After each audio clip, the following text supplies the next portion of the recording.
Obrigada. Já tenho carregador.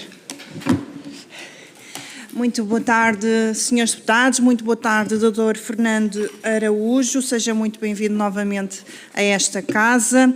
Está aqui na qualidade de diretor executivo do SNS de novembro de 2022 a abril de 2024 e, nesse sentido, foi requerida a sua presença nesta Comissão Parlamentar de Inquérito ao INEM.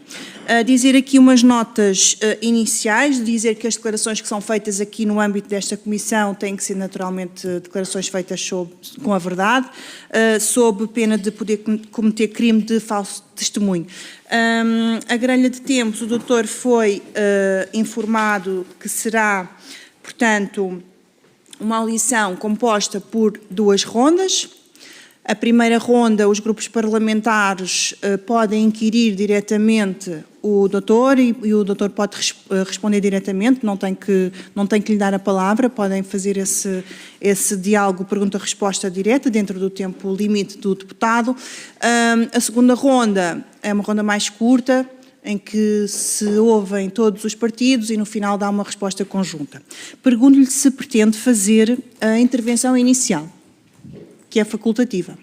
Muito boa tarde. Antes de mais comentar, Sr. Presidente dos Deputados, e irei prescindir da intervenção inicial. Vai prescindir? Isso. Muito bem. Muito obrigado. Então, quem inicia esta audição é o Grupo Parlamentar do Chega. A deputada Patrícia Nascimento pediu-me a palavra anteriormente para fazer uma introdução inicial. Faça favor. Sim, obrigado, Sr. Presidente. Só um ponto prévio antes da minha intervenção. Por uma questão de transparência, só dizer que o Dr. Fernando Araújo era Presidente do Conselho de Administração, onde eu exercia e com o qual ainda mantenho vínculo de trabalho. Muito obrigada. Muito obrigada. Então, feito esse ponto inicial, dava-lhe a palavra novamente. Tem 4 minutos, pode inquirir diretamente o depoente. Obrigado, Sr. Presidente.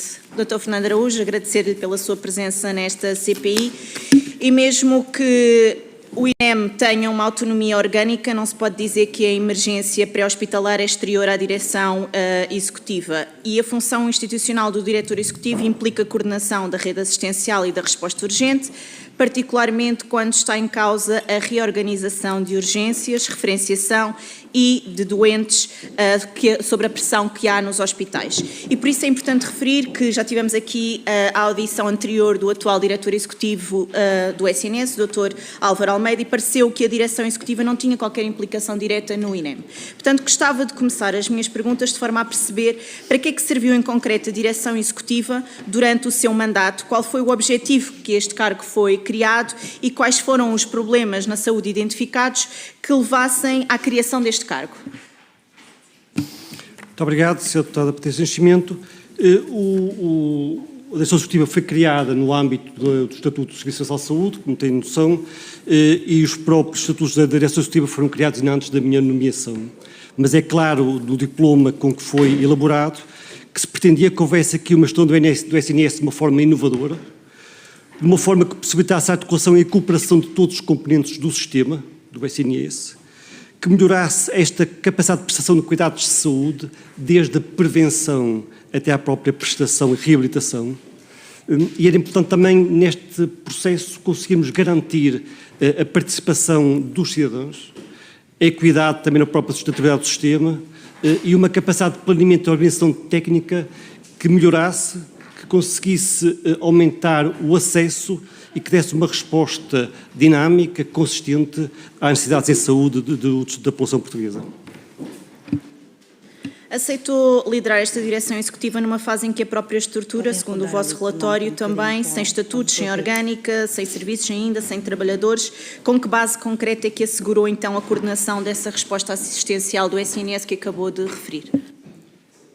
Tinha só uma pergunta a fazer, mas hoje as perguntas são sobre o INEM ou sobre a direção executiva?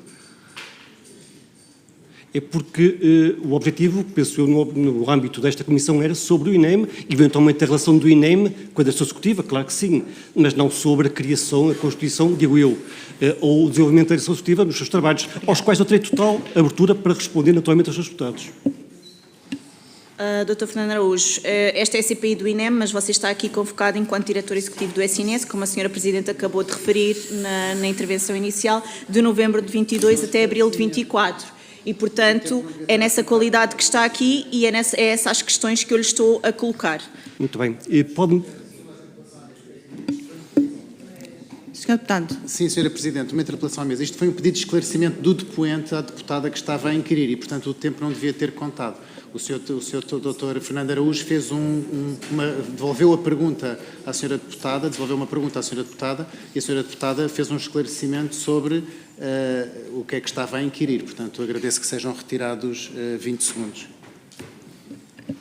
Senhor Deputado, serão retirados 20 segundos, mas estamos aqui a abrir um precedente...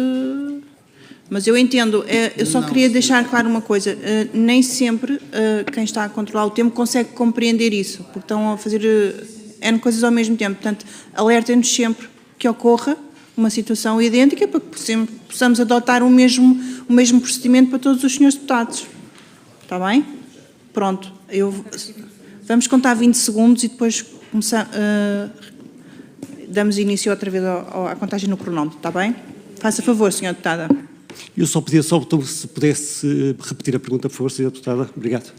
Quando aceitou de liderar a direção executiva, foi numa fase em que a própria estrutura, segundo os vossos relatórios, ainda não tinha estatutos, orgânica, trabalhadores, serviços. Portanto, com que base concreta é que assegurou a coordenação da resposta assistencial do SNS, que falou, nomeadamente, o INEM?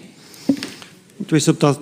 Havia, naturalmente, uma portaria que aprovava os estatutos e, ao fim e ao cabo, os estatutos da mesa orgânica da direção executiva, aliás, no decreto-lei de 23 de setembro, e com esse decreto-lei tinha o contexto jurídico e funcional para podermos iniciar os trabalhos. Era numa fase que era importante conseguirmos resultados, havia alguns problemas do ponto de vista do acesso e era importante não perdermos tempo e, portanto, foi nomeado todo o Conselho de Gestão, não apenas o diretor executivo, e conseguimos, naturalmente, com o apoio de várias instituições do SNS, tentarmos começar a trabalhar, articular, planear, dar resposta e, como a Sra. Deputada há pouco referiu no nosso relatório final, há um conjunto enorme de funções, de ações, de medidas, de resultados que tivemos no terreno durante esse período, o que significa que foi, apesar de não tendo as condições ideais para trabalharmos, acabamos por ter uma funcionalidade que ajudou seguramente a melhorar a resposta do SNS.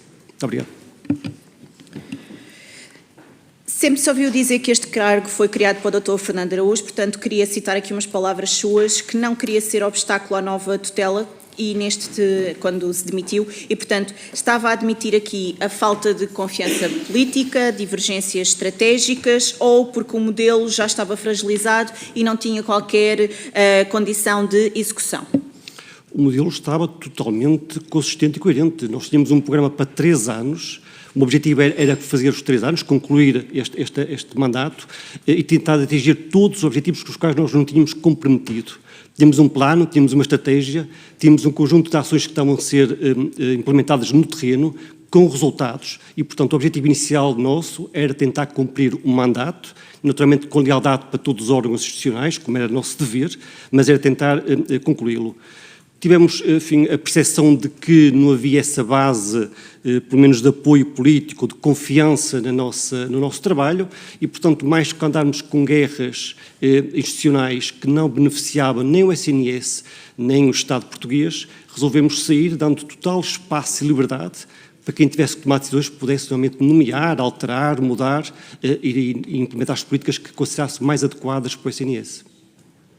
Então tenho que lhe fazer uma questão. Se não havia confiança política, que foi isso que acabou de dizer, porquê é que permaneceu até à entrega do relatório se não confiava no seu trabalho? E, como sabe, nós não podemos abandonar até sermos substituídos e, portanto, eu permaneci no lugar de forma a trabalhar, de forma tranquila, à espera que fosse nomeado novo substituto e quando foi, saímos no dia, enfim, a seguir à própria nomeação. Portanto, não foi do nosso interesse aguardar aquele tempo, mas fizemos como nosso dever como funcionário público nesse sentido. O senhor afirmou também que nunca conheceu a estratégia da nova tutela. Considera normal sair de um cargo desta importância e desenhado para si, sem perceber os planos da tutela e tentar alinhar-se com a visão que o novo governo teria para a saúde em Portugal? Eu faço só aqui um parênteses, quer dizer, o cargo não foi desenhado para mim, independentemente de ser a leitura que possa ser feita pela Comunicação Social ou outros. O cargo foi desenhado por uma anterior ministra, no meio do Estatuto do SNS que está publicado, e depois assim pensou o poder político, porque eu podia corporizar esse órgão. Dito isso, é verdade que na altura achámos estranho, não era apenas eu, mas todos os elementos que constituíam a direção executiva do SNS, numa altura em que estava a ser desenhado um plano de transformação do SNS, não tivéssemos sido chamados apenas até para transmitir a informação do que estava em causa, dos problemas, das questões, para poder naturalmente quem de direito, e havia um novo governo que estava nomeado e, portanto, era esse que tinha o direito para o fazer, quem de direito poder organizar melhor as políticas em si. Mas a verdade é que não fomos chamados para darmos o nosso contributo e, portanto, assim acatámos essa decisão claramente. Acha que este cargo acabou por ter mais exposição política do que capacidade real de decisão no terreno? Acho que não. E a ideia sempre foi fugir das questões políticas. Este era um órgão técnico e nós tínhamos uma tarefa clara para resolver e para realizar. A reforma do SNS que foi feita num tempo extremamente curto, eu recordo que a reforma foi feita a vários níveis, com necessidade de alterações do ponto de vista legal, económico, de gestão, de organização, que passou por uma alteração do ponto de vista da reorganização, com a questão das unidades locais de saúde. Eu recordo que nessa reorganização foram reduzidas o número de instituições a metade, que significa que também foi reduzido a metade o número de dirigentes nesse contexto. Foram melhoradas as formas de integração da articulação, foi alterada a forma de financiamento do próprio sistema, no sentido de tentarmos dar um financiamento através de uma captação ajustada ao risco, para tentarmos estimular a prevenção da doença e a promoção da saúde. Foram alteradas as formas de contratação com os recursos humanos do ponto de vista das ORS e, acima de tudo, tentar darmos mais autonomia às instituições, com mais consistência e mais coerência. E muito desse trabalho foi feito, era preciso depois dos anos seguintes manter essa visão, essa forma de apoio e de ajuda às instituições para consolidar o trabalho efetuado. Muito obrigado. Das audições que já tivemos até aqui, conseguimos perceber, e toda a gente vai mais ou menos a esta cronologia, que os problemas do INEM já se dão desde 2015. Penso que também já tenha sido o Secretário de Estado. Quando foi Secretário de Estado, tinha a tutela do INEM? Tinha sim. Deputada. E foi pela sua mão que foi criada a carreira dos técnicos de emergência pré-hospitalar, certo? Portanto, pressuponho que estes técnicos tivessem uma carreira mais atrativa e que tivessem mais competências, foi isso? Sim, o objetivo, claro, quando não foi criada a carreira de técnico de emergência pré-hospitalar, em abril de 2016, tinha como base um aumento do reconhecimento profissional, portanto, nesta carreira, que é uma carreira única, com definição das competências para estes profissionais, com características também de remuneração diferentes para tornar mais atrativa e, portanto, a ideia base era criar aqui um quadro que desse mais formação, mais diferenciação, mais capacidade de intervenção e também dessem eles condições do ponto de vista remuneratório e até do ponto de vista simbólico do tipo de ação que efetuam em termos no terreno, que os tornasse atrativos para captar mais profissionais. Sabemos hoje que a Sra. Ministra veio aqui à Assembleia da República dizer que os protocolos dos TEPs estavam a ser todos implementados, já percebemos que isso é mentira. O próprio Presidente do INEM também retirou algumas competências aos técnicos e parou a sua formação. Portanto, que repercussões acha que esta retirada de competências tem nos cidadãos que precisam de cuidados, nomeadamente de emergência pré-hospitalar? Sim. Não tendo eu total conhecimento das alterações que estão a ser feitas, considero, pelo menos do ponto de vista que está no terreno, com alguma preocupação. É importante que a primeira linha de apoio aos cidadãos com condições agudas, como são os profissionais dos técnicos de emergência pré-hospitalar, tenham uma capacidade de formação avançada, de diferenciação, naturalmente sob a tutela médica, como tem sido feito, porque isso significa seguramente ganharmos resposta, ganharmos uma intervenção precoce com mais qualidade, dando segurança às pessoas. Intervenções que ponham em causa essa formação, que ponham em causa essa confiança que os cidadãos têm no INEM, colocará seguramente a resposta condicionada nesse sentido. Se fosse Ministro da Saúde atualmente, com os problemas que estão a viver agora, já se teria demitido ou não? Seguramente que não. Seguramente o que teria feito era tentar encontrar respostas, soluções, e a tentar fazer algo que por vezes agora até parece original, que era não culpar os antecessores e olhar para os problemas, responsabilizando pelos mesmos e tentar encontrar soluções. E isso faria seguramente com enorme motivação. Contudo, a 23 de abril de 2025 acabou por admitir que a senhora Ministra da Saúde já se devia ter demitido e que se fosse Ministro não teria esperado nem 2 dias para se demitir. Portanto, se calhar está aí a pôr a culpa e o ónus da questão nos seus neste caso na Ministra da Saúde. Voltando aqui aos técnicos, existe um técnico em específico, já foi falado aqui numa audiência anterior, Ricardo Toga, que é no site do Partido Livre, o atual coordenador-geral do STEP, e ele diz que foi ele que negociou a carreira especial do STEP enquanto dirigente sindical e presumo que tenha sido consigo. Confirmo. Mais tarde, sobre a sua tutela, este dirigente sindical abandona o sindicato para ocupar outro cargo. Tem a noção qual foi esse cargo? Ele concorreu, segundo me recordo do processo, concorreu para Coordenador-Geral Nacional dos Técnicos de Emergência Pré-Hospitalar e, portanto, num concurso que acabou por conseguir ganhar essa posição, num concurso público nesse sentido. Portanto, um dos mais altos cargos para a carreira de TEP, com vitalício, não é? Portanto, sobre a sua alçada. Há aqui alguma relação entre os acontecimentos? Houve um concurso público, concorreram quem quis concorrer, foi selecionado aquele que tinha seguramente as melhores condições para o efeito e foi nomeado nesse sentido. Fez parte desse júri? Que eu saiba, não, compenso não. As nomeações, a nomeação é do INEMA. Em dezembro de 2023, disse que esperava que no segundo trimestre de 2024 os números de doentes em espera começassem a diminuir, mas com dados de abril de 2024 havia centenas de milhares ainda de consultas e de cirurgias acima dos tempos máximos de espera. Sente que falhou a sua reforma, que disse que fez a maior reforma em 45 anos de SNS? De modo algum. Tínhamos um plano que íamos executá-lo e deveríamos ser avaliados pelos resultados do mesmo. Quando o plano é alterado, quando as pessoas são mudadas e quando todo o foco do processo é modificado, não é expectável que depois venhamos a sacar responsabilidades a que teve antes. E, portanto, nós tínhamos um plano e tínhamos a percepção clara de que iríamos conseguir implementá-lo com resultados visíveis. E eu gostava muito de ter sido avaliado no final desse plano. Muito obrigada, Sr. Dr. Fernando Araújo. Antes de passarmos ao grupo parlamentar seguinte, pedia-lhe o favor, doutor, de desligar sempre o micro quando termina a sua resposta para termos uma gravação clara. Vou então passar ao grupo parlamentar do Partido Socialista, deputado André Rijo, 4 minutos também, faça favor. Muito obrigado, Sra. Presidente. Cumprimentar o Dr. Fernando Araújo, agradecer-lhe a sua presença aqui na CPI hoje, dizer-lhe que a sua audição é demasiado importante para resumir aquilo que é uma suposta hipotética acariação em relação àquilo que foi a audição do atual diretor executivo Álvaro Santos Almeida aqui a semana passada, mas em todo caso sinto que tenho o dever perante o país e perante até o seu autor de confrontar algumas questões que foram aqui colocadas. O Dr. Álvaro Santos Almeida falou nesta CPI sobre o atual estado do SNS globalmente considerado, referindo, entre outras coisas, o seguinte, que o SNS está melhor na capacidade de resposta geral, em capacidade de resposta nos serviços de urgência, em termos de acessibilidades a médicos de família, referiu que nem tudo está bem, mas está melhor, assim como o INEM. Concorda com estas conclusões do atual diretor executivo do SNS, doutor?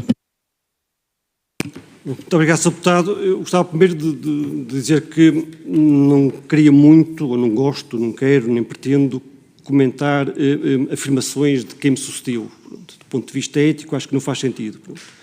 Sobre a gestão mais global do processo, os números mais globais que são públicos, é verdade que, e os últimos dados que são conhecidos em tal regulador da saúde, é verdade que a questão do acesso se degradou, leia-se o número de utentes em espera para uma consulta externa, que aumentou em valores superiores a 20%, portanto, quando olhamos para os últimos dados de 24 versus estou agora conhecidos agora em 26, é verdade que a lista de espera para uma cirurgia se degradou de forma relevante, com números, com crescimentos a dois dígitos, o que é muito, muito impactante.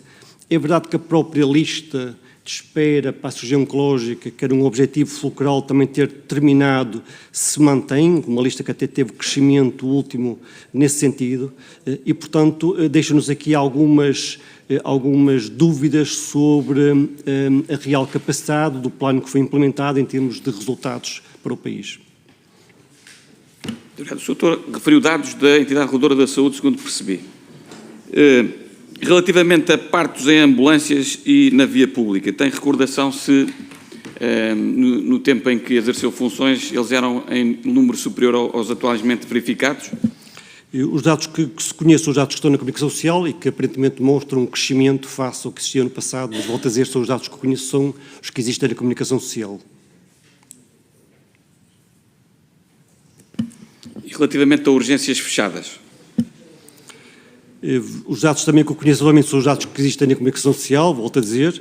Aparentemente, a forma como se contabiliza essas urgências existe de formas diferentes e, portanto, por vezes olhamos para resultados ou para conclusões que não são corretas. Dito isso, acho que, no ponto de vista global, tem sido mantido alguma das limitações que tinham sido identificadas no passado, isto é, não houve uma evolução positiva nesse sentido. E, portanto, é uma área que seguramente é necessário intervir para garantir a resposta e a segurança dos cidadãos. Bem, relativamente ao famigerado Plano de Emergência e Transformação para a Saúde, bem sei que o Sr. é cético relativamente aos efeitos destes milagrosos planos, e até porque induzem expectativas na comunidade, que às vezes podem ser seguradas, tendo em conta a complexidade e a vastidão e a difícil resolução que os problemas do SNS acarreta, mas estranhou que este plano de emergência tenha omitido um eixo estratégico sobre o INEM. Será que isto pode ser o corolário de que o próprio Governo da AD, afinal, assume que as coisas não estavam assim tão mal no INEM? Sim, concordo consigo no sentido de que o plano em si deveria também, enfim, incluir uma vertente pré-hospitalar. A questão da urgência, nomeadamente, não começa à porta do hospital, bem pelo contrário, começa logo, enfim, no local onde o utente se encontra, na casa dele, nomeadamente, e, portanto, a questão do pré-hospitalar é uma área muito relevante e, como a mesma tinha limitações e constrangimentos, teria sido importante no próprio plano também incluir essa vertente. E, portanto, houve, diria, uma falta nessa área de incluir essas dimensões que teriam seguramente melhorado a capacidade de eficácia do próprio plano. Como é que interpreta essa omissão, Sr. Acho que terão de perguntar a quem desenhou o plano. Quem está de fora, enfim, percebe que há ali algo que eventualmente podia ser complementado. Quem elaborou o plano pode explicar as razões de não ter feito e poderá haver um racional por trás dessa decisão. Muito bem, Sr. Há um tema sobre a greve que afetou o INEM em outubro e novembro de 2024. O Sr. tem uma vasta e longa experiência ao serviço do SNS em Portugal. Recorda-se certamente de várias greves que afetaram o funcionamento do INEM anteriores a esta. Recorda-se de alguma delas ter tido como resultado, direto ou indireto, o efeito trágico com mais de uma dezena de mortes verificadas, como esta que ocorreu em outubro e novembro de 2024? Durante a minha passagem de executivo e durante a minha passagem como secretário de Estado houve múltiplas greves, nomeadamente a função pública e outras, mas em nenhuma dessas greves tivemos as questões que foram, naturalmente, que tivemos essa experiência naquele fatídico dia de novembro de 2024. Portanto, em todas as outras greves houve um planeamento, uma organização, enfim, que é de meu conhecimento, que levou a termos planos e abordagens que garantissem a segurança da resposta. Sr. em sua opinião, o que é que pode ter falhado nesta greve em concreto, daquilo que sabe? De acordo com o relatório da IGAS, que está aqui, enfim, que a comunicação social acabou por transmitir, aparentemente houve descoordenação da liderança política, já que as greves eram conhecidas, e há uma falta de planeamento, de articulação que é da entidade política com a liderança do próprio INEM. Isso resultou de que não houve um acautelar de uma capacidade de intervenção numa altura até que tínhamos, em termos de chamadas e de de necessidades do ponto de vista das pessoas, também crescendo, fruto também das infecções e outros, também crescendo o número de necessidades que teoricamente eram previsíveis acontecer naquela altura. E, portanto, houve, na minha opinião, e olhando para os resultados que o próprio relatório da IGAS assim o transmite, houve, de alguma forma, uma falta de planeamento no sentido de cautelarmos os efeitos negativos que essa greve poderia ter na resposta às populações. Muito obrigado, doutor. Numa entrevista há cerca de um ano que prestou à Rádio Antena 1, referiu que esta greve foi o pior dia desde a fundação do INEM. Defendeu que, no seu caso, se demitiria se fosse ministro. Considera que não houve responsabilização política neste caso e que a senhora ministra devia ter-se demitido? Sim. Eu reafirmo as afirmações que fiz na altura, quando, num dia como foi aquele, metade das chamadas não foram atendidas. Houve alturas do dia em que mais de 8 em 10 chamadas não foram atendidas. Em que, de acordo com os dados da IGAS, mesmo depois de ter sido feito o callback, e o callback é algo interessante, mas no INEM diria que é mais limitado, porque estamos a falar de questões agudas, mas mesmo depois desse callback feito em horas posteriores, houve quase 500 chamadas que não foram devolvidas, em casos que foram considerados realmente muito graves. É verdade que isso abala a confiança que os cidadãos possuem no próprio INEM, abala a própria confiança que os próprios trabalhadores também acabam por depositar na instituição onde trabalham, e foi um dia em que foi colocado em causa um bem essencial, a resposta, neste caso em termos de saúde e de vida às populações, algo que nunca tinha ocorrido anteriormente.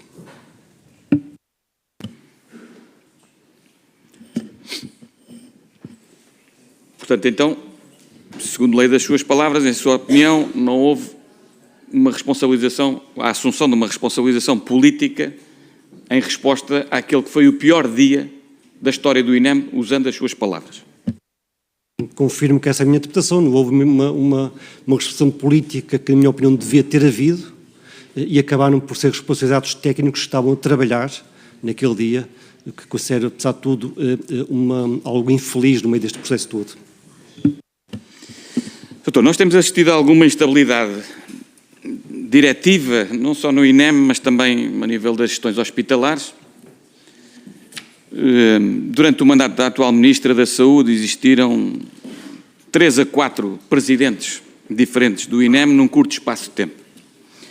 Considera que esta circunstância foi benéfica para o Instituto? Considero que não, considero que estas alterações de lideranças num curto espaço de tempo, que foi como aconteceu agora, transmite uma enorme instabilidade à instituição, seja ela qual for então esta, mais ainda, leva à paragem, à suspensão muitas vezes dos trabalhos, dos projetos que estão em curso, volta outra vez sempre a haver alguma discussão sobre toda a forma de organização da própria instituição e, portanto, eu diria que é algo que é nefasto para o sucesso e para a perseguição dos objetivos que a instituição possa ter nesse sentido. Portanto, acho que é algo negativo nesse contexto. A senhora Ministra alterou, nestes últimos anos, mais de 1/3 dos gestores hospitalares. Considera que essa era uma prioridade política para o país para melhorar ou para tentar resolver os problemas do SNS? Eu considero que não. Eu considero que havia um conjunto de dirigentes com muito provas dadas do ponto de vista técnico, não afetos em nenhuma estrutura político-partidária, que estavam a desenvolver um trabalho extremamente sério e que deviam ter sido avaliados pelos resultados, quer dizer, deviam ser avaliados se conseguiam ou não as respostas do ponto de vista clínico, financeiro, objetivos que tinham sido determinados ou não, e eu acho que isso faz sentido, essa exigência do ponto de vista do Estado a dirigentes públicos, se conseguem ou não atingir os objetivos a que se propuseram, e se não conseguirem ser substituídos, não fazerem por uma questão meramente político-partidária, porque isso seguramente vai, por um lado, trazer essa instabilidade às instituições, e não vai trazer seguramente melhoria da sua forma de desempenho global das mesmas. Muito obrigado, Sr. Doutor. O Sr. Doutor considera que a sua substituição se deveu a motivos político-partidários? Considero que se pelo menos a falta de confiança política, isso foi claro. As outras razões terão que perguntar naturalmente a quem tomou a decisão. Obrigado. Sr. Doutor, uma última questão. Na entrevista a que fiz alusão há pouco, o Sr. Doutor considerou que, em sua opinião, obviamente, o atual Governo da AD está a desistir do SNS. A minha pergunta é se, envolvidos quase um ano após essa entrevista, se a sua convicção se mantém à data de hoje e porquê? Mantém-se claramente. Houve eixos que foram totalmente apagados do sistema. Leia-se, por exemplo, o eixo da promoção da saúde, um eixo crítico para a sustentabilidade do SNS, que deixou de ser um objetivo, na minha opinião, que, enfim, do ponto de vista da política do Governo, e é um objetivo que é essencial do ponto de vista dos resultados em termos assistenciais, o que se percebe por este aumento da lista de espera, por este desvio claro de meios e fins que não são os adequados para o sistema, acabam por traduzir-se numa falta de empenho e numa falta de acreditar que o SNS é capaz de dar uma resposta com mais qualidade do que aquela que tem dado agora. Doutor, quando se desiste do SNS, terá que haver uma alternativa. Em sua opinião, qual é que é a alternativa que o Governo está a procurar? Muito obrigado.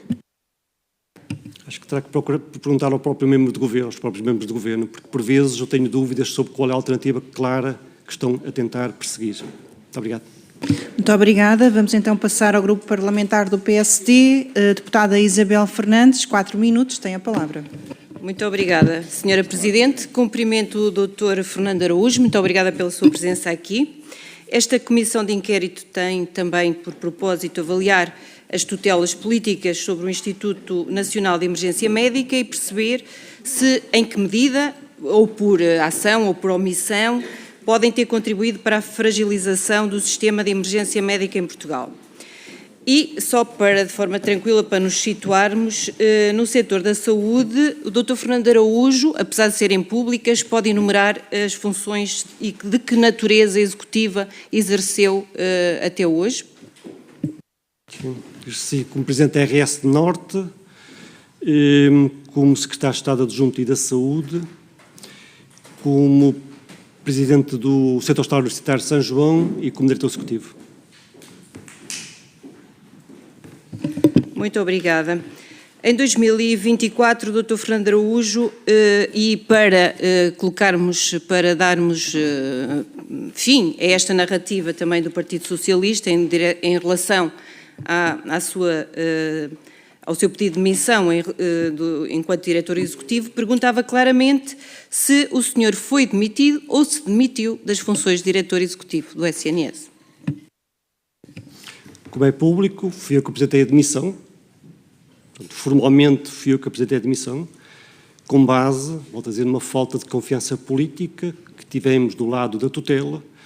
E eu recordo que houve aqui reuniões entre a direção executiva e a tutela, nessa altura, às quais eu pretendia não transmitir o que foi discutido, mas a clara convicção nossa era essa nesse sentido.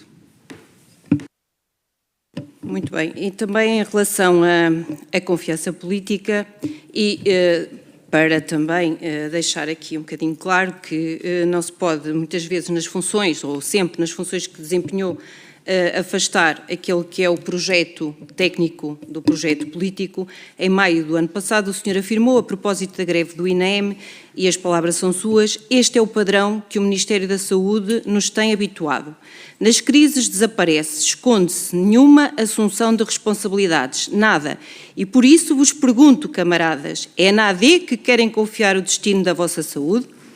Bem, sabemos que fez estas afirmações num contexto de campanha eleitoral, mas, e que era cabeça de lista pelo Partido Socialista no Distrito do Porto, e que foi eleito e que poderia estar aqui hoje nas funções que nós estamos a desempenhar, uma vez foi eleito deputado, mas achou que contribuía mais para o sistema de saúde exercendo as suas funções, e é legítimo, mas o que me importa aqui perguntar é se mantém esta perspectiva em relação a este governo e se reconhece que a sua função nem sempre foi técnica e que pode comprometer a objetividade das avaliações que faz desta liderança e deste governo. Eu disse, deputada, que tentei sempre, durante a minha função de diretor executivo, assim como na função de Presidente do Conselho de Administração do Hospital, ter sempre as funções mais técnicas possíveis, menos políticas. Havia um Ministro da Saúde que tinha essas funções políticas, ao qual devia naturalmente ter esse campo de atuação e ao qual devia estar reservado esse espaço. Agora também concordo com a Sra. Deputada, quer dizer, nenhum de nós e eu pessoalmente tenho noção clara que há conflitos aqui de interesses, que de uma forma objetiva ou subjetiva, a avaliação que nós fazemos, o nosso quadro de valores, está sempre, enfim, de alguma forma influenciado por esse conjunto de questões, de experiências e de práticas. E, portanto, eu tenho uma visão que pode não ser naturalmente a mais correta e assumo isso nesse sentido. Eu diria que nem se trata de correto ou não, trata-se de visões diferentes. E daí a minha pergunta é, mostrou sempre disponibilidade para participar no projeto político, foi sufragado pelos portugueses e foi escolhido pelos portugueses em vez do Partido Socialista? Eu, sem pôr em causa, daria a confidencialidade da reunião que tive com a Sra. Ministra, e naturalmente ela está livre para depois poder dizer o que quiser. A primeira pergunta, quando estivemos lá, tive eu e tive o Dr. Jaime Alves, representante da Executiva, a primeira reunião que teve a Ministra e estava o chefe e a Ministra, foi uma e única só. Pretendem que nós continuemos no lugar, estamos disponíveis para continuar com o projeto. Foi a única pergunta inicial que foi feita. Pretendem que nós continuemos a executar este projeto, estamos disponíveis para o mesmo, sempre do ponto de vista técnico, e respeitando naturalmente os resultados eleitorais, e a Ministra que estava à minha frente, era a Ministra que estava em exercício de funções, do ponto de vista o mais tranquilo possível nesse sentido. Portanto, estamos totalmente abertos a poder continuar com as alterações que fossem consideradas adequadas pelo governo que foi eleito democraticamente e o qual nós respeitávamos. E, portanto, a nossa convicção, quando fomos para a reunião, de uma total abertura técnica e disponibilidade para conseguirmos, que era o nosso objetivo, melhorar as condições do SNS. Muito obrigada pela sua resposta. Desde abril de 2024 têm sido implementadas medidas no INEM que há décadas também não aconteciam. As remunerações dos TEPs foram significativamente valorizadas, foram abertos concursos públicos para centenas de TEPs, lançados novos concursos para médicos e enfermeiros do INEM, foram integrados enfermeiros nos CODUs, foi autorizado o maior investimento de viaturas de emergência dos últimos 10 anos, foi implementado um dispositivo especial de inverno com reforço extraordinário de ambulâncias, foi adjudicado novo contrato de helicópteros, foi criada uma comissão técnica independente, estão a ser implementadas as recomendações da IGAS e está a ser do Instituto de Gestão Informática e Financeira na Saúde, está a ser preparada uma nova lei orgânica do INEM. Neste contexto, pergunto-lhe de forma muito clara, se reconhece que hoje o INEM tem maior capacidade de resposta do que no início de 2024? O INEM tem mais meios. O problema, muitas vezes, é a forma de os pôr no terreno e de dar resposta aos cidadãos. Eu reconheço, acima de tudo, que neste momento há, do lado da sociedade, uma maior intranquilidade, fruto de alguns processos que foram decorrendo. Por vezes, essa intranquilidade pode não corresponder necessariamente a uma falta, a uma ausência de robustez dentro da instituição, a entidade que está aqui em causa. E, portanto, acima de tudo, o que eu considero é que tudo que for investimento no INEM, quer em meios, quer em recursos humanos, a captação de pessoas diferenciadas e a sua motivação é positivo para o INEM, naturalmente, mas também é importante depois para a população conseguir transmitir essa capacidade, essa confiança, essa serenidade, e isso nem sempre tem sido conseguido. Muito obrigada. Também em relação a este financiamento, em 2018, quando exercia funções de Secretário de Estado Adjunto da Saúde, o senhor deu aval para um plano do INEM para a renovação de ambulâncias nos postos de emergência. No entanto, por cativações do Ministério das Finanças, nessa altura, os 5 milhões de euros que precisava e que diagnosticou como necessários, passaram a 1 milhão de euros. Pergunto se recorda este processo e como avalia o atraso estas cativações. Eu, desse ponto, eu teria se calhar recordar um bocadinho atrás. Quando nós entramos no INEM, enfim, final de novembro, quando tomamos posse, tínhamos um problema grave do ponto de vista dos meios do INEM. Fruto também, seguramente, da Troika, do período da Troika, que houve dificuldade de investimento e, por exemplo, há 8 anos, na altura, quando entramos, em 2016, há 8 anos que não era adquirida uma única VMER. O quadro das VMER estava, enfim, com mais de 12 anos de antiguidade. As VMERs tinham, em média, mais de 300 mil quilómetros, mas, de qualquer maneira, nessa altura, a Sra. Deputada não me ouviu, do ponto de vista público, nunca culpar o governo anterior por isso, fim. E por uma razão única, porque eles tentaram fazer um bom trabalho. Na altura, a equipa do Paulo Macedo, em condições adversas, fez um bom trabalho. E se não conseguiu, na altura, renovar todo o parque que era preciso, não foi seguramente por falta de visão, onde a missão, o contexto também não era o mais favorável. E, portanto, o nosso objetivo foi, a partir do momento que nós tomamos posse, foi tentar encontrar soluções. E nesse mesmo ano de 2016 foi renovada metade. Portanto, foram entregues 20 VMERs, portanto, metade da frota da VMERs. No ano seguinte, 2017, foram entregues mais 22, portanto, no sentido de tentar completar, nós temos 44 VMERs em funcionamento, mais 22, no sentido de tentarmos, ano a ano, renovar esse parque de meios. E foi feito com o INEM um planeamento a 5 anos, de forma que todos os anos fosse possível ter uma verba para investimento, para renovar todo o parque existente de VMERs, de ambulâncias, de motos, enfim, das várias dimensões que o INEM precisava, para evitar exatamente essa deterioração e esse impacto negativo que tem na operacionalidade dos meios por falta de investimento nesse sentido. E, portanto, recordo-me perfeitamente de termos feito esse plano há 5 anos, no sentido de conseguirmos anualmente uma revisão e um investimento que fosse sério, coordenado, adequado, para conseguir ter resultados positivos. Diria que, por vezes, mais que a questão do valor em si, é a capacidade dos próprios governos, seja os quais forem, de conseguir levar a bom termo estes processos concursais aquisitivos, que por vezes demoram muito tempo e acabam por pôr em causa a resposta aos cidadãos. E, portanto, voltando um bocadinho atrás, dizendo que o INEM precisa anualmente de um investimento sério, mas constante ao longo dos anos, para que evitar essa degradação e continuar a ter meios operacionalmente adequados para o fim que se destina. Obrigado. Muito obrigada. Vamos dar início à segunda ronda. Patrícia Nascimento, 2 minutos, faça favor. Obrigada, Senhora Presidente. Gostava de começar por lhe perguntar o que é que mudou de forma mensurável sobre a sua direção executiva para que o cidadão realmente sentisse exatamente a melhoria desses problemas. Gostava também de saber que medidas concretas é que determinou para uma melhor articulação entre a direção executiva, as urgências hospitalares e o próprio INEM e as restantes estruturas do SNS. Sabemos bem que esta reorganização do SNS através da criação de dezenas de ULS e a extinção de múltiplas entidades representou uma alteração estrutural muito grande. Houve algum estudo prévio sobre o risco que existia para as urgências, para a referenciação, para o transporte? Há estudos sobre isto, sobre o benefício de passarmos para ULS em consonância com a articulação do próprio INEM? Se hoje, olhando para trás, consegue identificar uma melhoria atualmente concreta para os portugueses, para que sintam que a direção executiva, ao existir este órgão, temos realmente uma melhoria na saúde em Portugal. E, sendo a direção executiva responsável por coordenar a resposta assistencial do SNS e assegurar também o seu funcionamento em rede, aceita que também tem responsabilidade política sobre as falhas de articulação que afetam a emergência pré-hospitalar e o encaminhamento feito pelo próprio INEM. E temos ainda a Comissão Técnica Independente, que foi bastante dura nas conclusões que teve e concluiu que o não reconhecimento do fracasso do modelo de governação e de gestão estratégica, com alterações sucessivas de objetivos e metas, que não teve preparação, não houve planeamento, não houve uma avaliação de impacto, o senhor reconhece esse fracasso e como é que explica que a mesma Comissão tenha tido dificuldades em obter informação de forma transparente, viável, havia muitos dados contraditórios. Quem é que é responsável, na realidade, por dar estes dados da direção executiva e da própria rede do SNS? Muito obrigada.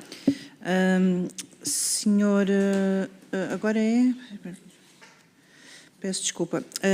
O Grupo Parlamentar do Partido Socialista, deputado André Rijo, antes de lhe dar a palavra, pedia só aos senhores deputados para fazerem as perguntas de forma mais pausada, para que o senhor doutor possa tomar nota, senão depois no final vamos ter que as repetir novamente. Muito obrigada. Senhor deputado, tem a palavra, André Rijo. Muito obrigado.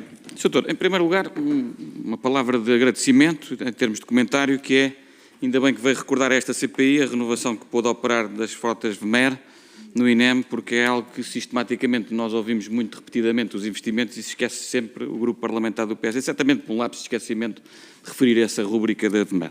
Bom, mas, Sr. Doutor, há uma questão que sistematicamente também vem sendo falada, que tem que ver com a utilização de um saldo existente no INEM em 2020, por ocasião da pandemia, de 120 milhões de euros, que terá sido retirado do INEM para alocar em investimento naquilo que é a contratação de equipamentos de proteção individual para fazer face à pandemia e para proteger os profissionais de saúde.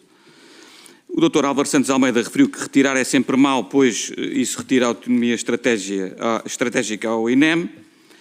A ex-inspetora-geral da IGAS, a doutora Leonor Furtado, referiu nesta CPI que isso é um não assunto, porque, pelo que se apurou, a situação foi reposta e não impactou com a atividade do INEM. Eu gostaria de saber qual é que é a sua opinião sobre este tema. Por outro lado, ouviu na entrevista a que fiz alusão há pouco elogiar a qualidade técnica dos profissionais do INEM.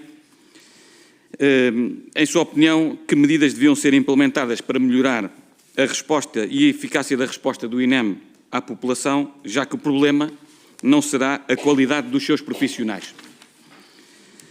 Finalmente, perguntar-lhe se, no período que liderou a direção executiva do SNS, existia algum plano de articulação, em termos de CIEM, e envolvendo naturalmente a administração do INEM, para implementar algumas melhorias no sistema de emergência pré-hospitalar. Eram estas as questões e agradeço a atenção dispensada. Obrigado. Muito obrigada. Finalmente, deputada Isabel Fernandes, do PST, faça favor, 2 minutos. Muito obrigada, Senhora Presidente. Dr. Fernando Araújo, esta questão dos 120 milhões de euros tem deixado aqui grandes questões e tem sido um motivo de não acordo entre o PS e o PSD. Nós, tal como o Dr. Fernando Araújo, também eu, nesta altura da pandemia, também exercia funções no SNS, como ainda tenho vínculo, e fiz muitos transportes de doentes e socorro pré-hospitalar. Eu pergunto se não considera que os governos de então, ao invés de retirarem os 120 milhões de euros das receitas próprias do INEM para financiamento do combate à pandemia, poderiam antes ter reforçado o serviço do pré-hospitalar, porque nesta altura também sofreram as consequências da pandemia. E se considera positiva a proposta apresentada pelos grupos parlamentares do PSD e do CDS no Orçamento de Estado 2025 de consignação total das receitas próprias do INEM que deixaram de poder ser usadas para qualquer outro fim que não seja as atividades do próprio INEM.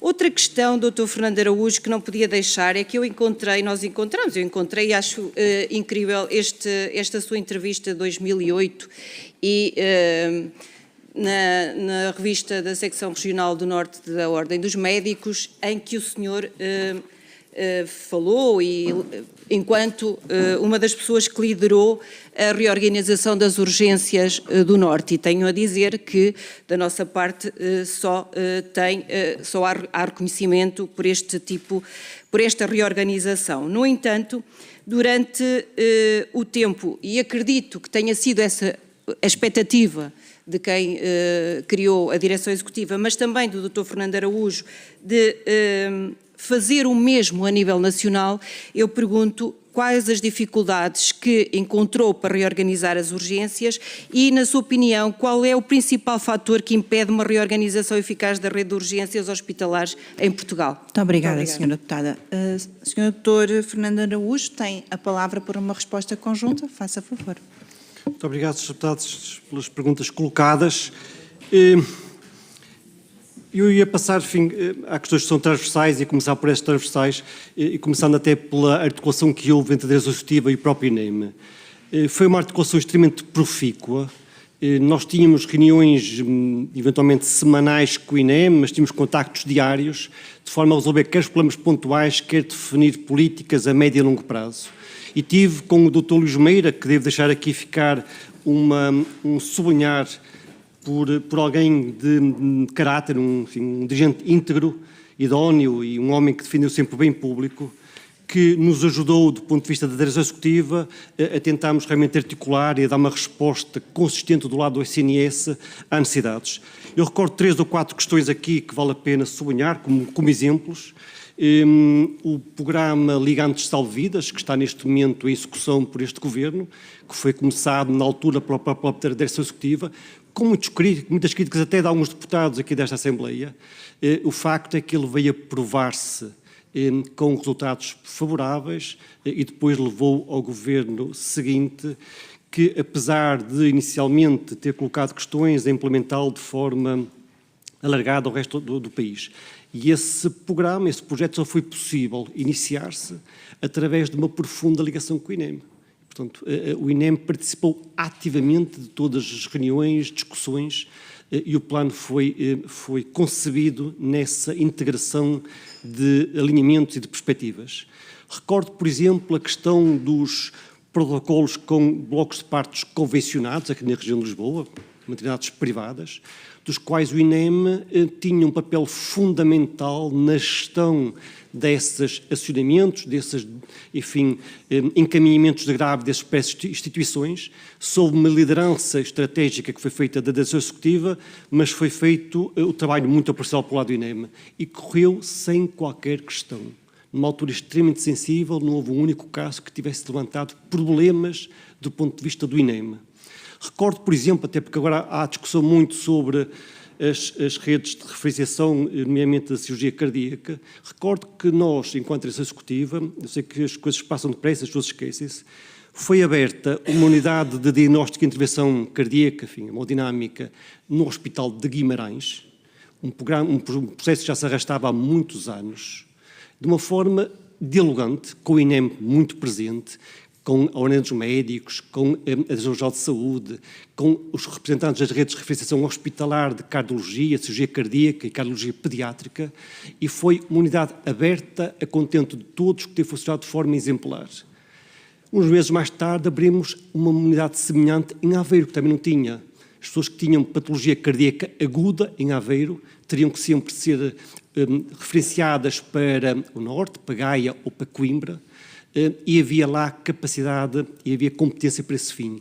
Foi um processo, foi licenciado com o INEM, foi licenciado com a Ordem dos Médicos, foi licenciado com a Direção-Geral de Saúde, com os representantes das redes de referenciação, de forma a trabalharmos em conjunto para dar formação, para dar capacitação, para termos qualidade no que se fazia, e a unidade foi aberta, continua a funcionar para proveito de todos os habitantes que moram na região de Aveiro. E já agora recordo-me também que ainda foi iniciada uma unidade desse tipo de hemodinâmica no local que era mais necessário fazer e mais difícil, que era a Cova da Beira, em que também foi aberta a terceira unidade, com o apoio muito dos colegas de Coimbra, para conseguir cobrir um buraco negro que havia, que quem teria ou tinha um infarto de miocárdio, o azar de ter naquela região, tinha uma resposta do SNS com menos qualidade e tinha menos expectativa do ponto de vista do prognóstico face a outras regiões do país. Isso foi feito de uma forma extremamente planeada, organizada, trabalhada, sem questões externas, não houve problemas na comunicação social, não houve queixas nem reclamações, e as unidades estão em funcionamento, a trabalhar de forma correta, inseridas numa rede de referenciação de forma muito tranquila em prol dos cidadãos. Recordo também, voltando um bocadinho atrás, fui nestas discussões com o INEM, até porque também foi aqui colocada a questão na altura da Covid, de como é que se fazia essa articulação com o INEM e os problemas em si. Eu recordo que o INEM teve, e nessa altura estava, enfim, no Hospital de São João, teve uma atuação também impoluta. Quando nós, e os seus deputados devem se recordar que a grande pico de epidemia de Covid começou no Norte, tínhamos na altura uma enorme pressão do ponto de vista dos doentes, e não tinha chegado aqui à zona do Sul esse conjunto elevado de necessidades. Estávamos frente a um problema extremamente grave. Pedimos na altura a colaboração do INEM. Eu recordo que no sábado falámos com o Ministro da Saúde da altura, falámos com a Diretora-Geral de Saúde, falámos com o Presidente do INEM, e no dia seguinte, domingo, estava a ser montado um hospital de campanha para dar resposta aos necessidades que nós tínhamos identificado. O INEM era, desse sentido, era competente, eficaz e ajudou-nos seguramente a resolver muitos dos problemas da população. E essa a articulação é essa que nós temos. Mas agora recordo um bocadinho atrás, até porque quando se fala de problemas do INEM e de articulações e de como é que se faz como é que se lidam com essas questões. Eu recordo um bocadinho atrás porque foi muito na ocupação social, enfim, na altura, e recordo-me aqui em 2016, no dia 7 de janeiro de 2016, há 10 anos atrás, enquanto o José Boa Vida, com 51 anos, enfim, alguns dos deputados devem se recordar, caiu na rua, esteve à espera de uma Vmer e faleceu, infelizmente. e faleceu a 1.800 metros do Hospital Amadora Sintra. Na altura, em 7 de janeiro de 2016, o Hospital Amadora Sintra não tinha VMEs. Não sei se os deputados se recordam nessa altura. O Governo tinha tomado posse há pouco mais de um mês, tinha tomado posse em final de novembro, portanto, tínhamos pouco mais de um mês.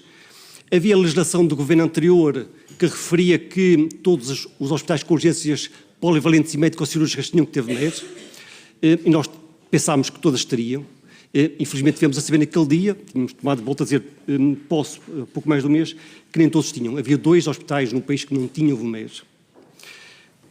E nós podíamos ter olhado para isso de 2 formas, e acho que vale a pena, até porque responde a algumas das perguntas que foram aqui colocadas pelos seus deputados. Podíamos olhar para 2 formas. Se fosse em janeiro de 2026, o que é que nós eventualmente esperaríamos que acontecesse? Enfim, para além das questões legais, da Procuradoria, enfim, do Ministério Público, de avaliar o que está aqui em causa, há 6 pontos no manual que aconselham a ser feitos. 1, mostrar uma elevada preocupação e até surpresa pelo facto. 2, culpar o Governo anterior por esta falha. 3, abrir um processo na IGAS para avaliar o que é que se passava. 4, responsabilizar o INEM e a direção do Hospital Amadora Sintra pelo problema. 5, responsabilizar o médico, o enfermeiro e o médico do CODU pelo que tinha acontecido. E a 6, seguramente, era criar um grupo de trabalho para estudar o problema. Eu, e os seus deputados podem rever na altura, nem eu, como secretário de Estado, nem o Ministro da altura, Alberto Campos Fernandes, nunca, na altura, questionámos, criticámos a equipa anterior, do Dr. Paulo Macedo, porque tínhamos a noção clara que eles tinham feito tudo o que deviam ter feito e que poderiam ter feito para esse fim. E o que fizemos foi ligeiramente diferente. Que foi, por um lado, não colocámos em causa o plano que tinha sido elaborado e que estava publicado, de realmente haver uma VMER em cada uma dessas urgências. E, portanto, a ideia foi, primeiro de tudo, não pôr em causa o plano feito. É muito importante continuar tecnicamente com os planos. Ponto número 2, não era pôr em causa lideranças. Até porque vinham do Governo anterior, era fácil para nós dizer, bom, vinham do Governo anterior nomeados, eu recordo que todos os meses tinha sido nomeado pelo Dr. Paulo Macedo, em 2015. Não era esse o nosso objetivo, nem esse isso que nós pretendíamos. O que nós estávamos lá era para resolver os problemas. E, portanto, o que foi feito foi claramente o quê? Foi com o INEM, volto a dizer, com o INEM, trabalhar na formação de profissionais, médicos e enfermeiros, com o INEM, trabalhar na questão de arranjarmos viaturas para o efeito, com o INEM arranjarmos também financiamento para os processos e com o INEM montar em menos de 2 meses a VMER. E no dia 1 de março, eu lembro-me agora porque foi feito 10 anos e enfim, a equipa fez essa celebração, 10 anos depois, 1 de março de 2016, diria menos de 60 dias depois de ter acontecido este infortúnio, a VMER da Amadora Sintra estava a trabalhar com o INEM, estava a trabalhar. É a VMER do país, não sei se é essa noção, que mais saídas tem, desde o início, tem cerca de 10 ou 11 saídas por dia, é a VMER mais operacional de todo o país. 10 anos depois continuamos com a VMER e esse foi algo que foi feito sempre quando aconteceu um problema destes, que era não olhar para a responsabilização dos outros, não olhar para as questões de percebermos como é que nós podíamos, de alguma forma, retirar esses problemas do nosso lado, mas era seguramente com os profissionais encontrar soluções. E esse foi o grande objetivo que foi concluído, e eu recordo já agora, enfim, cerca de um mês e meio depois, de 11 de abril, foi aberta, em 2016, foi aberta a última VMER que faltava, no Hospital de Barreiro Montijo, agora ultimamente muito falado, que continua a funcionar de forma também muito tranquila, e foi concluído esse quadro de VMER nesse sentido. E, portanto, foi concluído como, voltando um bocadinho mais atrás, de uma forma de organização e entreajuda, com colaboração, com apoio indiscutível às lideranças, com respaldo no sentido de procurar soluções, dando confiança aos profissionais das instituições, e é assim que se consegue soluções que são consistentes e que ainda agora ficam nesse sentido. E, portanto, esse foi um intuito que nós também levámos para a direção executiva, respondendo também aqui a Sr. Deputado do Chega, essa articulação e algumas das questões que já referi e muitas outras que posso aqui trazer nesse sentido, foram unicamente conseguidas através deste esforço de juntar à mesma mesa as várias instituições e profissionais, tentando envolvê-los nas soluções, tentando comprometê-los de forma adequada nas questões e nos problemas e conseguindo, porque nós temos muita qualidade nos nossos profissionais, conseguindo respostas que são coerentes, respostas que acabam por dar uma resposta que é muito consistente e que traz seguramente qualidade aos portugueses. Voltando um bocadinho à resposta que me foram aqui colocadas sobre a questão do saldo do INEM, nesse sentido. É verdade que eu, na altura, não exercia funções do ponto de vista nacional, estava no Hospital São João, nesse sentido, na altura da Covid, mas é verdade que foram tempos muito estranhos e difíceis, quer dizer, ninguém esperava que a Covid viesse e tivesse esse impacto no país e no mundo, e houve decisões que tiveram que ser tomadas que não estavam previstas, não estavam desenhadas, não havia um manual para elas. E, portanto, independentemente das questões, considero que muitas decisões que foram tomadas tiveram que ser tomadas naquela altura, pelas razões que as pessoas tomaram seguramente extremamente fundamentadas. Eu recordo que houve decisões que foram tomadas que nesta casa, na altura, enfim, uns anos antes, como secretário de Estado, discutimos por causa até da tuberculose e dos doentes que tinham agentes multiresistentes e não tomavam medicação, e eram questões simples, foram consideradas sempre inconstitucionais, que não eram nunca possíveis de ser tomadas. Na altura da Covid tudo isso foi feito de forma muito tranquila, porque o problema era tão grave, de tal maneira tão imprevisto, de tal maneira tão com falta de conhecimento sobre o que é que estava aqui em causa, o que podia acontecer, e, portanto, era necessário tomar decisões rápidas, céleres, que respondessem aos problemas, e foi seguramente isso que foi feito com eficácia, foi feito com efetividade. Felizmente conseguimos ultrapassar a Covid e, portanto, não considero na altura que essa questão teve limitação, teve impacto negativo no desempenho do próprio INEM nessa altura, nesse sentido. Quando me pergunta se esta agora questão de um Orçamento de Estado fixar as verbas para o INEM de forma que não serem desviadas para outros fins, naturalmente considero isso positivo, até do ponto de vista político, institucional, comunicacional, sendo certo que o mais importante, a minha experiência, mais até do que as verbas que estão consignadas para o INEM, é depois a capacidade dos governos facilitarem, ajudarem à sua execução.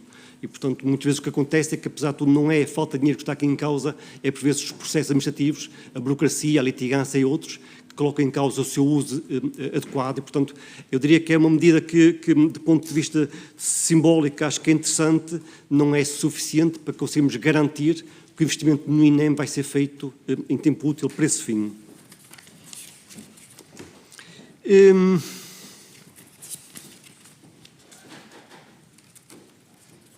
Sobre a questão das redes de fidelização, até, enfim, de acordo com a entrevista de 2008 que refere, que já não me recordo, mas que dei com todo o gosto à Secção Regional do Norte dos Médicos, as redes de fidelização são um pomo fundamental para o processo.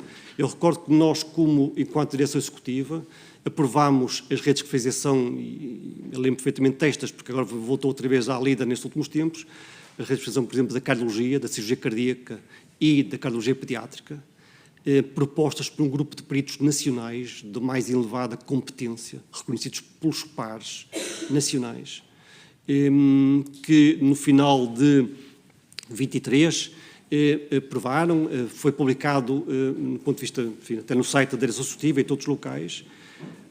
Foi uma rede que foi discutida amplamente do ponto de vista público, foi uma rede que integrou as melhores práticas nacionais e internacionais, uma rede que estava prevista e preparada para o futuro e, portanto, foi fruto também da direção executiva, que esse conjunto de pessoas e essa conjugação de visões foi conseguida ser homogeneizada e consagrada naquele documento que foi publicado, e só tenho pena que, eventualmente, quando se tomam decisões posteriores, não olhem para os documentos que são tecnicamente aprovados e publicados, com fundamentos, feitos por peritos técnicos, não por questões políticas, por peritos técnicos, e às quais nós devemos seguramente agarrar e manter e perseguir, porque são as recomendações que trazem seguramente mais valia técnica, clínica, científica, de confiança, ao menor custo possível para o país. Essas foram feitas, como foram feitas muitas outras, eu recordo na saúde mental, foram feitas algumas decisões, com o apoio do INEM, por exemplo, que tem a ver com questões do acesso em termos de urgências e de equipas a nível nacional. A Direção Executiva foi o primeiro órgão que pensou a nível nacional, ao contrário do que pensavam as RS, no sentido de integrar respostas, e houve algumas até polémicas, e os seus deputados poderão recordar, a questão da pedopsiquiatria do atendimento, em que a Direção Executiva tomou decisões, que por vezes não eram do agrado de todos, e veio a Comissão Social, mas revejo-me que hoje, passado esse tempo todo, se mantêm integralmente iguais às que tinham sido tomadas, o que significava que quando foram tomadas, mesmo não sendo reconhecidas publicamente, foram tomadas com apoios técnicos, mais uma vez a dizer, com apoios peritos, se mantêm hoje em funcionamento é porque eram decisões que tinham realmente esse fundamento adequado para esse fim. Tivemos muitas reuniões e decisões tomadas no âmbito, os resultados por vezes poderão não estar ocorrentes, são as mais técnicas, no âmbito das urgências da cirurgia vascular, da oftalmologia, do otorrino, nomeadamente aqui na região de Lisboa, que conseguiram garantir respostas sustentadas ao longo do tempo, e muitos outros grupos de trabalho estão em funcionamento. Eu recordo-me de um deles, enfim, mas posso rever os restantes, que vem, por exemplo, na questão da neoplasia da mama. Eu recordo-me desse porquê, porque esse foi feito até com peritos internacionais da OMS, em que trouxemos cá, foi feito na altura com a ACCS, com peritos da OMS, com os representantes da rede de referência hospitalar de cirurgia geral, em que trouxeram as melhores práticas, olhando para os nossos números, aconselharam, recomendaram, e a decisão depois da direção executiva, a nível nacional, foi uma rede de referenciação clara sobre os locais onde deviam ser feitos por uma única razão, na defesa do interesse das mulheres que eram operadas. Única razão. É a direção executiva. Sim. Mas obrigado, Sr. Deputado. Tinha um único objetivo, era esse. Foi aprovada, foi publicada, e tenho pena que, passado algum tempo, um daqueles pontos que a própria OMS recomendava que se mantivesse fechado, por razões técnicas, na defesa do interesse das mulheres, tenha sido reaberto, sem qualquer justificação técnica para esse fim. Isso é pôr em causa, naturalmente, o fundamento das redes de referenciação. Dito isso tudo, dizer-vos que, do ponto de vista do INEM, mais uma vez aqui reforçar a importância do INEM para o SNS e para a população geral. Mais uma vez aqui reportar a qualidade dos técnicos que estão aqui em causa, técnicos, médicos, enfermeiros, psicólogos, farmacêuticos, e todos os técnicos também estão na linha de logística e de apoio neste conjunto. Têm tido uma relação privilegiada com todas as instituições do SNS, e durante o tempo que fui diretor executivo, que me traz aqui hoje, houve sempre do INEM uma total abertura para connosco trabalhar, para encontrar as melhores soluções, e foi com o INEM que nós trabalhámos nesse sentido, e com muita honra conseguimos muitos desses resultados que hoje se mantêm, apesar de muitas críticas na altura, hoje mantêm estáveis essas respostas e funcionamento. Portanto, a importância do INEM é elevada, e todas as decisões que venham a ser tomadas nesse sentido devem ser muito bem ponderadas, de forma a evitar qualquer risco, quer na resposta, quer na confiança dos cidadãos. Muito obrigado. Muito obrigada, Dr. Fernando Araújo. Questiono se alguns dos senhores deputados não viu alguma das suas perguntas respondidas. Tenho aqui duas sinalizações. A deputada Isabel Fernandes foi a primeira, a seguir Patrícia Nascimento. O deputado André Rijo viu as suas respostas. Também tem algum? Então é assim, 30 segundos a cada um, pode ser? Força.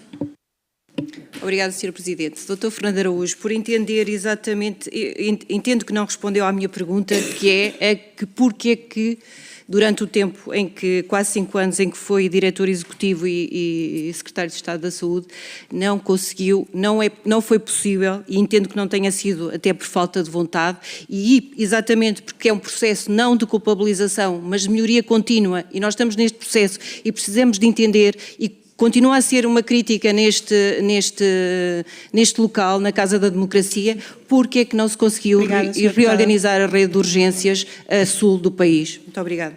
Senhora deputada Patrícia Nascimento, faça favor, 30 segundinhos também. Obrigada, Sra. Presidente. É só reforçar aqui as perguntas da CTI, porque não respondeu a nenhuma delas, portanto eu gostava que me respondesse às questões da CTI. Porque é que a CTI apontou aqui dificuldades em obter informação fiável, transparente, em que havia também dados contraditórios, e depois a CTI, de forma dura, disse que persistia o não reconhecimento do fracasso de modelo de governação e de gestão estratégica. Portanto, gostava que o senhor me respondesse essas duas questões. Muito obrigada. Muito obrigada, senhora deputada. Deputado André Rijo, faça favor. Muito obrigado. Sr. Doutor, deu-nos aqui um excelente exemplo daquilo que considero ser uma boa prática, que é, em vez de atirar responsabilidades para quem o antecedeu, resolver questões, e dou o exemplo da VMER da Amadora Sintra, que eu agradeço. Há aqui uma questão que eu queria clarificar, que tem a ver com o seguinte. Questionei há pouco se, enquanto diretor executivo, tinha algum plano traçado com o INEM, em colaboração, para melhorar a resposta do CIEM no seu conjunto e com os parceiros também do CIEM. Muito obrigada. Pode então responder, doutor, faça favor. Eu dizer que durante os 3 anos que tive como secretário de Estado, desculpem, e 1 ano como diretor executivo, a rede de referenciação hospitalar do ponto de vista das urgências foi intervencionada, alterada, modificada e melhorada. Eu dei aqui há uns exemplos nesse contexto.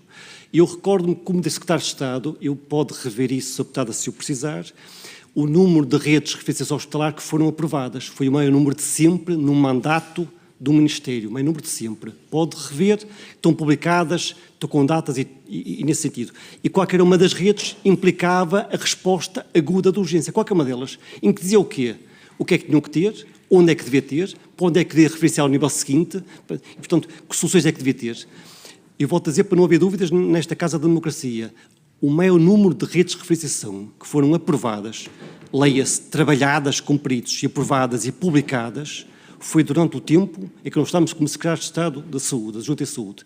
Vinha até numa recomendação anterior da Troika, no sentido das redes estarem concluídas, era um trabalho que é necessário fazer, e, portanto, até isso éramos pressionados para o fazer nesse sentido, e foram publicadas. E qualquer uma delas tinham os níveis de resposta que deviam ter nesse sentido.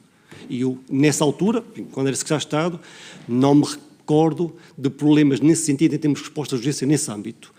Quanto diretor executivo, neste ano que tivemos como diretor executivo, foi feito um trabalho sério, volto a dizer aqui, no âmbito das redes e da resposta à urgência.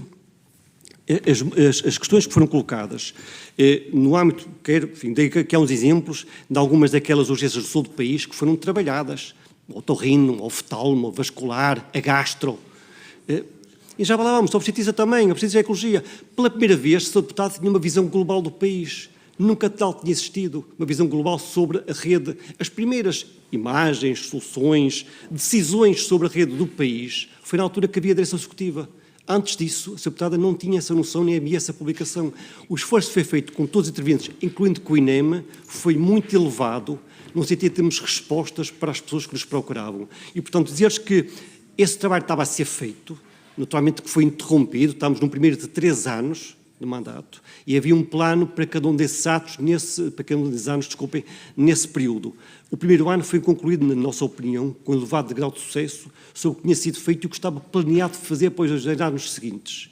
E a rede, nomeadamente de urgências, dentro das redes de referenciação, era algo muito relevante. Eu recordo, já agora, assim, só para concluir essa parte, que em março de 23, penso eu, foi feita uma grande reunião aqui em Lisboa, com todos os parceiros incluídos no âmbito do Sistema Integrado de Emergência Médica, em que foram elencadas um conjunto de 12 ou 13 decisões propostas pelos próprios profissionais de saúde e que todas elas tinham sido perseguidas para ser concluídas pela direção executiva. E isso também é público, isto também está, enfim, na net, se quiser procurar. Isto é, havia um esforço enorme para, com os parceiros, encontrarmos soluções e tentarmos implementá-las, decisões que fossem consubstanciadas, fundamentadas, que fossem tecnicamente racionais e que fossem de futuro. Portanto, esse esforço foi feito, mas mais que esforço, existiram resultados concretos, que muitas vezes as pessoas esquecem-se, mas vale a pena procurar. A NET, por acaso, tem essa memória coletiva de todos nós e podem lá encontrar esse conjunto de decisões, essas foram tomadas e os resultados obtidos pelas mesmas. Voltando agora aqui para a senhora deputada do Chega, sobre a CTI, dificuldade de obter informações. Eu, sinceramente, não sei que informações é que foram pedidas, eu não conheço o relatório da CTI, não sei quem foi que foi pedido, não sei quem é que não deu a informação ou teve dificuldade em obter. A nós, a mim pessoalmente, nunca ninguém questionou nenhuma informação, portanto, eu desconheço totalmente o que está aqui a ser colocado, portanto, nem sei quais são, nem quem pediu, nem que dificuldades é que houve, portanto, vai-me desculpar, Sra. Deputada, mas não consigo responder a essa. A mesma coisa sobre a própria governação do INEM, eu desconheço exatamente quais são as questões que foram colocadas pela Presidente da Comissão que teve este trabalho, portanto, tenho imensa dificuldade em responder, porque não sei exatamente a que é que se está a referir nesse sentido. Já não estava em funções. Sobre a questão colocada do ponto de vista da direção executiva com o INEM, se não só voltava, se calhar só pedia para repetir a pergunta, já, Sr. Deputado, Partido Socialista. Faça favor, Sr. Deputado, 10 segundinhos. Sr. Doutor, era só para saber se, durante a direção executiva, já nos deu aqui alguns exemplos e bons exemplos de articulação, quando era Secretário de Estado, no caso concreto da VMER do Amadora Sintra, até nos deu os dados que é a VMER que tem mais ocupação. Aquilo que eu queria perceber é se, enquanto diretor executivo, sentiu necessidade e se havia algum plano traçado ou trabalhado com o Conselho Diretivo do INEM para melhorar todo o sistema, o SIEM, Obrigada, com a Sr. direção Deputado. Muito bem. É verdade que havia, mas é verdade que mais que um plano havia um trabalho, como digo e já o referi aqui anteriormente, diário nesse sentido. Quer dizer, tínhamos com o INEM um trabalho muito exaustivo, num plano a curto, médio e longo prazo, que passava realmente por identificarmos e decidirmos a resposta de cada uma das instituições, as redes de referenciação para as mesmas, os transportes que eram necessários fazer. Eu recordo, por exemplo, que tínhamos estado a trabalhar com o INEM num transporte interhospitalar de doentes críticos. Tínhamos estado a trabalhar com o INEM na questão dos heliportos e na questão da rede dos próprios helicópteros. Tínhamos estado a discutir com o INEM e com a Liga Portuguesa dos Bombeiros também soluções e que tivemos várias reuniões, enfim, e no final tivemos um memorando conjunto assinado que submetemos, na altura das eleições, que submetemos à nova Ministra quando entrou em funções, esse memorando sobre quais eram as propostas, as soluções que devíamos ter para esse fim. Então, eu diria que com o INEM foi um dos trabalhos mais intensos que tivemos, e tivemos no sentido de diariamente resolver problemas pontuais, mas acima de tudo de periodicamente prepararmos planos, propostas, ações para conseguir dar estabilidade e consistência ao próprio funcionamento do INEM. Muito obrigado. Muito obrigada, Dr. Fernando Araújo. Resta-me dar por terminada esta audição, agradecendo a sua disponibilidade e os esclarecimentos prestados, desejando um bom regresso. Muito obrigada. Senhores deputados, não vamos fazer intervalo, pode ser? Pausa técnica de 2 minutos e depois é 10. 2 minutos, então. É que a senhora já cá está e vamos... Sim, mas é para acelerar, para não ficarmos aqui até às tantas. Então, vamos retomar a hora prevista, 18h45.